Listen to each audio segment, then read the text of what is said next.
She lied, she left, she disrespected you, and now you're stuck asking yourself why.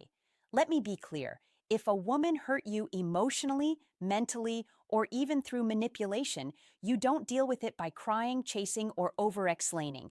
That's how you stay broken. Today, I'm going to show you how to handle a woman who hurt you in a way that's not just effective. It's transformational. This is not about revenge. It's about power. This is not about ego. It's about elevation. So listen closely, because if you apply this, it 100% really works. Step 1. Acknowledge the pain without victimizing yourself. Pain is inevitable. Whether it comes from betrayal, rejection, manipulation, or silent abandonment, it enters our lives like an uninvited guest. But what most people get wrong is how they choose to sit with that pain.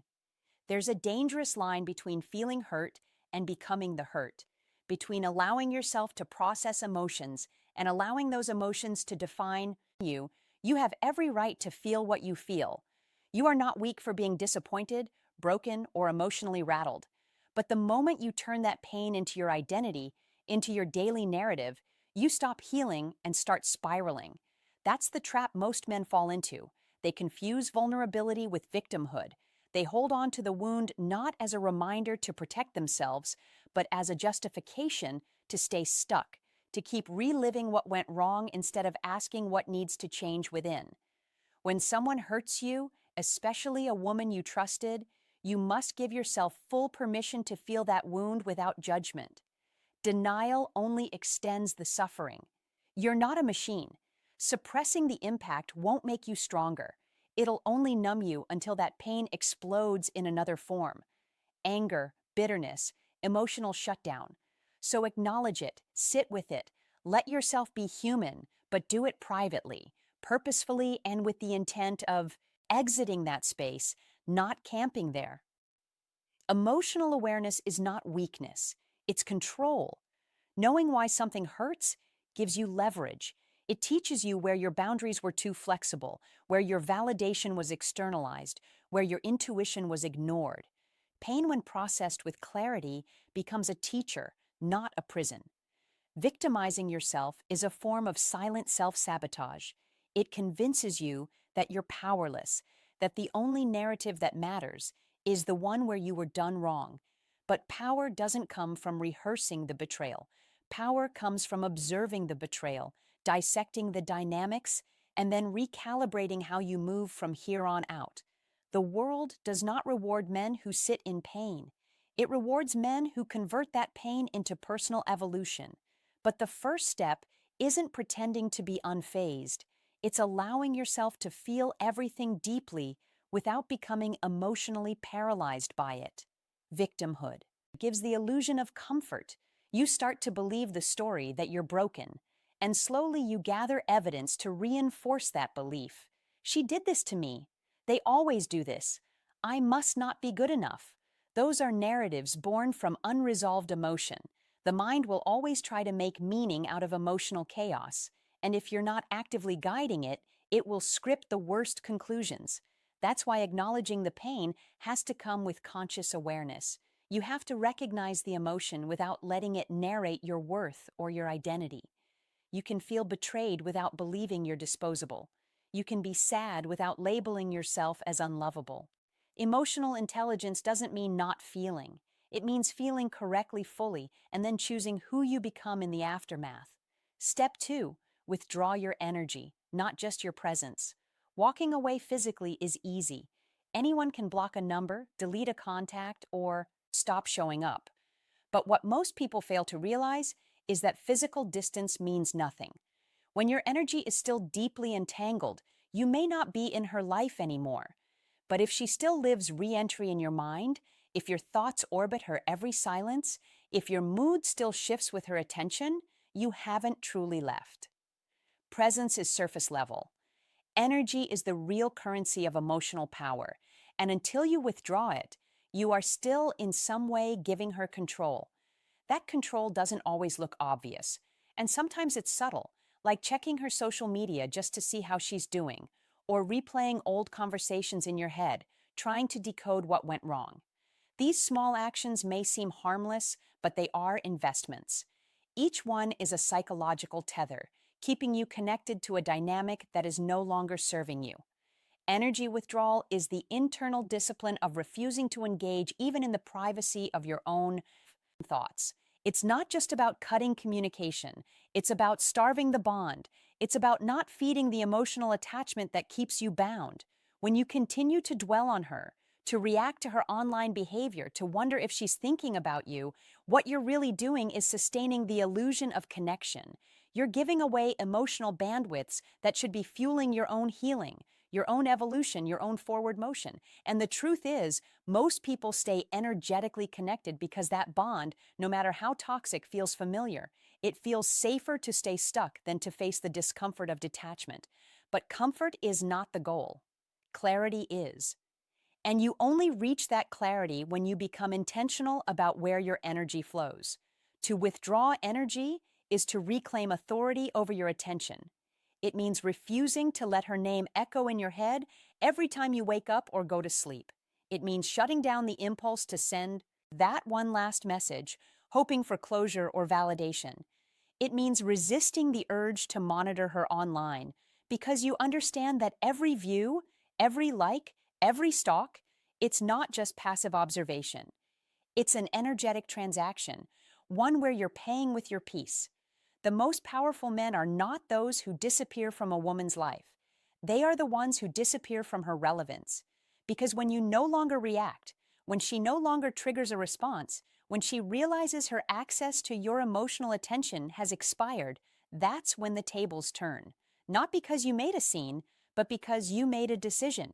This kind of withdrawal requires emotional discipline. You have to train your mind not to wander back to her, not to daydream about reconciliation, not to replay her words in hopes of a different outcome. You have to become conscious of your internal monologue and catch yourself whenever your energy begins, drifting back toward her, and then redirect it to your goals, your healing, your purpose, your growth. Step 3, don't chase closure. Become it. Closure is one of the most seductive lies we chase after heartbreak. We convince ourselves that if we could just get one more conversation, one more apology, one more honest explanation, then maybe the pain would make sense. Maybe the confusion would settle. Maybe the ending wouldn't sting so much. But what you don't realize is that chasing closure often becomes just another way to stay connected to the very thing that's breaking you. It keeps you in emotional limbo, constantly waiting for someone else to grant you peace that you could be building on your own. And more often than not, the closure you're begging for doesn't even exist in the way you think it does, because even if they give you all the answers, it won't change the outcome. The relationship still ends, the betrayal still happened, the damage is still done. So the real question becomes, are you asking for truth or are you asking for comfort? When a woman hurts you and leaves you with unanswered questions, the impulse to seek clarity is human, but clarity that relies on her is dangerous. You're placing your emotional healing in someone else's hands, someone who already showed you she was capable of wounding you. And the hard truth is the same person who hurt you is rarely the one equipped to help you heal. She might not be ready to be honest, she might be too selfish, too guarded, or too oblivious to even recognize the impact of her actions. She might deflect, minimize, or worse, blame you for what happened. And the more you chase that final conversation, the more you hand her the power to validate or invalidate your entire experience. That's not closure. That's emotional dependency dressed as hope. Real closure isn't found in her words. It's found in your decision. It's the moment you stop needing her to explain what she did and start focusing on what you'll no longer allow. It's the point where your need for peace outweighs your need for her presence. Closure is not a door she closes for you. It's a door you lock behind you, knowing you'll never return to that kind of treatment again. You give yourself closure when you stop romanticizing her potential and start accepting her reality. You give yourself closure when you stop replaying what could have been and start confronting what actually was. You become closure when you decide that your worth is not up for negotiation, especially not with someone who made you question it in the first place. The problem is that closure has become a performance in modern relationships. We think it has to come with deep talks, long texts, dramatic endings, or mutual understanding.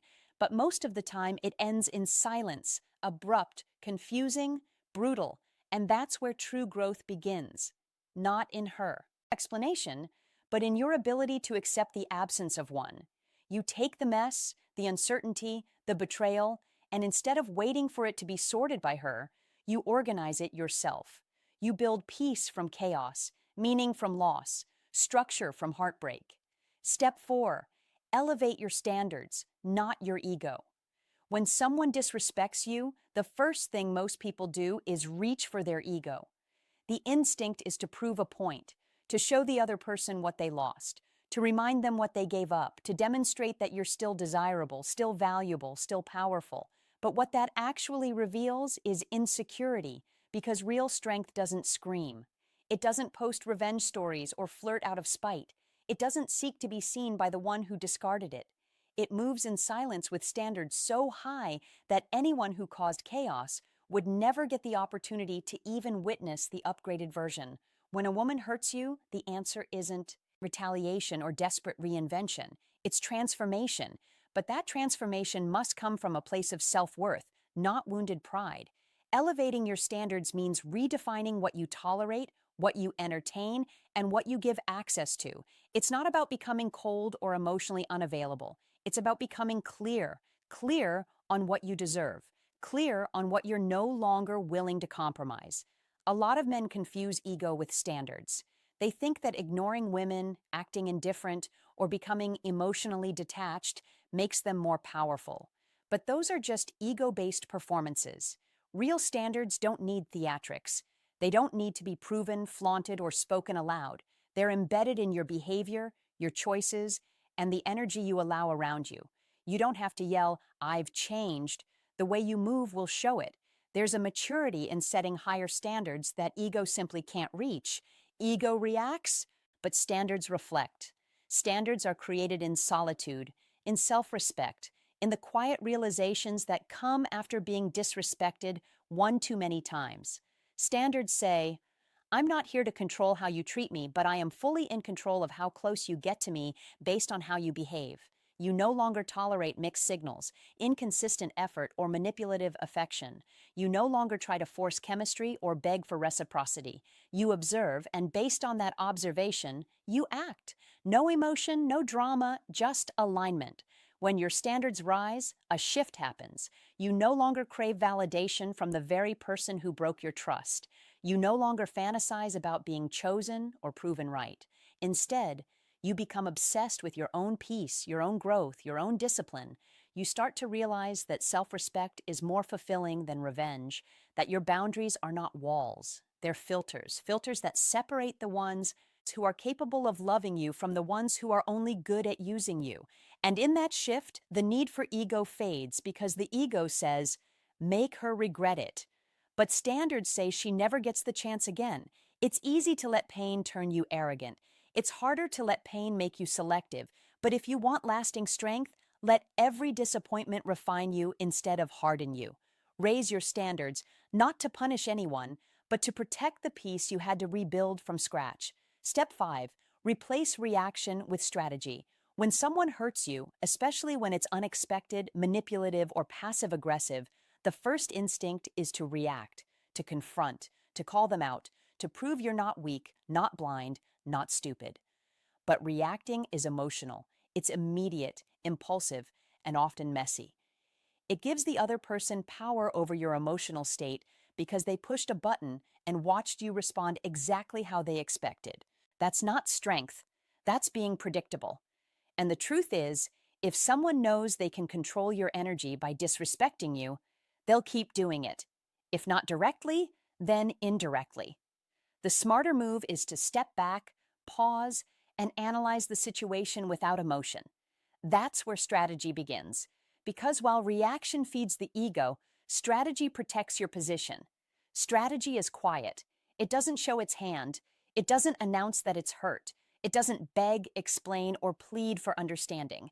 It studies the behavior, the patterns, the energy shifts, and then decides the next move based on what serves you, not what satisfies the urge to be heard.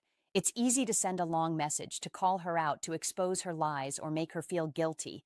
But what does that actually achieve? Most of the time, it gives her more attention, more emotional control, more insight into where your mind is. A reaction says, I'm still affected. But strategy says, I'm not playing your game. That shift changes everything. When you move strategically, you stop acting out of pain and start responding with precision. You begin to understand that not every insult deserves a reply. Not every betrayal needs to be addressed. Sometimes the most powerful thing you can do is observe silently and reposition yourself entirely. You don't scream about the disrespect. You make sure it never has access to you again. That's how power is reasserted. Not by raising your voice, but by raising your standards and adjusting your presence accordingly. Strategy means you move with discipline, not drama. You redirect your energy from the chaos back into your goals, your healing, your routine, your self-worth. You also begin to realize that strategy is not about manipulation. It's about intention. It's about knowing who you are, what you deserve, and making decisions that protect your peace. You're not ghosting to create confusion. You're not withholding affection to punish. You're not playing mind games. You're simply operating on a level where your emotions don't control your decisions. You give space where needed, draw lines when necessary, and walk away without an announcement when your boundaries are violated. You no longer need validation from the same person who caused the wound. Your healing no longer depends on their understanding. You reclaim your emotional energy, not through reaction, but through mastery of self. Reaction is about impulse. Strategy is about intention. And once you learn how to delay your emotional response long enough to evaluate the situation from a position of strength, you stop handing people the blueprint to your emotional triggers. Step 6. Make her absence your catalyst, not your crutch. When she leaves, whether quietly or violently, with words or with silence, something in you breaks open. And in that space where her presence once lived, you have a choice to make. You can either let her absence become the reason you spiral, or you can let it become the spark that sets fire to your transformation. Most people don't understand this. The pain of her absence isn't what destroys you, it's what you do with it. Some men use it as a crutch. They use it to justify their self-destruction, their stagnation, their bitterness. They say, she ruined me, and carry that story like a scar they've grown attached to. But pain was never meant to be a permanent identity. Her absence can be the beginning of your evolution if you decide to stop feeding the wound and start feeding the rebuild. It starts with accepting that she is gone, and not just physically, but emotionally, spiritually, energetically, the version of her you loved, the moments you replay, the potential you clung to, they're not coming back. And the longer you hold on to the ghost of what once was, the longer you delay the man you could become. Her absence isn't just about her being gone from your life. It's about removing the gravitational pull she once had on your self-worth. You can't rebuild if your foundation is still tied to someone who already chose to exit. You don't get stronger by mourning forever. You get stronger by choosing to make that loss mean something. Not for her benefit, not to prove anything to her, but because you owe it to yourself, not to remain stuck in a chapter she closed. Making her absence your catalyst means turning every ounce of pain into power. It means going to the gym with intention, not escape. It means leveling up your career, not to impress her or anyone else, but because your legacy matters more than lost love. It means rewiring your mind to focus on growth, not grief. You're not trying to win the breakup. You're trying to win yourself back. The self you lost while chasing her approval. The self you forgot while tolerating disrespect. The self you forgot while tolerating disrespect, buried under emotional dependency. When she left, she didn't take your potential with her. But if you let her absence define you, that potential will sit there unused and wasted while you drown in memories that no longer hold value. Her absence is a blank space, and you get to decide what fills it. You can fill it with regret, resentment, and rumination. Or you can fill it with discipline, purpose, and self-respect. You can make it the trigger that wakes you up at 5 a.m., the reason you study harder, train smarter, work with more focus. You can let it push you into solitude, not to sulk, but to strategize, not to hide, but to rebuild with intention. Her absence can either become the chain around your ankle or the fuel behind your rise. It's not about forgetting her, it's about remembering you. Fellas, understand this. Her leaving didn't destroy you, it revealed you. It showed you where you were too soft, too forgiving, too available, too dependent. And that's not a weakness. That's your wake-up call. So don't sit in the ruins hoping she comes back to rebuild what she chose to walk away from. Use the silence, use the distance, use the pain, and build something so powerful, so grounded, so self-defined that her absence becomes irrelevant. Let her absence be the birth of your next level, not the death of your identity. Because the truth is, you were never meant to stay broken. You were meant to become unshakable.